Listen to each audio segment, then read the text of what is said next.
നമ്മളെ ഗതാഗത മന്ത്രിയോട് തന്നെയാണ് പറയുന്നത്. സാറ് വേണ്ട സ്ഥലത്ത് വേണ്ട വിധത്തിൽ പ്രോത്സാഹിപ്പിക്കാനും അഭിനന്ദിക്കാനും ഒക്കെ യാതൊരു മടിയില്ലാത്ത ഒരാളാണെന്ന് മലയാളികൾക്ക് എല്ലാവർക്കും അറിയാം. എനിക്കും അറിയാം, സത്യമായിട്ടും അറിയാം. പക്ഷെ അറിയാവുന്ന ചിലതുണ്ട്. സാറിന് ചിലരെയൊക്കെ പേടിയാണെന്നുള്ളത്.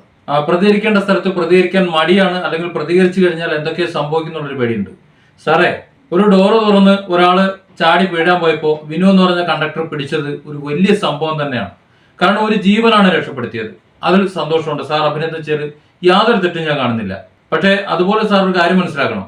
ഒരു സ്വകാര്യ ബസ്സിലെ ഒരു കണ്ടക്ടറോട് സാറിന് കാണിച്ച സിമ്പതി, സാറിന്റെ ഡിപ്പാർട്ട്മെന്റിലെ ഒരു ഉദ്യോഗസ്ഥൻ ഇതുപോലെ ഡ്രൈവർ പണി എടുക്കുന്ന ഒരാള്, ആ ഡ്രൈവർ പണി എടുക്കുന്ന ആളുടെ കുടുംബ പട്ടിണിയിലാണ്. സാറ് കാരണമാണ്. അറിയോ?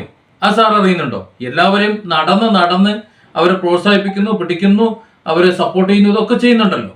പക്ഷെ ആ കുടുംബം പട്ടിണിയിലാണ്. യദുവിന്റെ കാര്യമാണ് ഞാൻ പറയുന്നത്.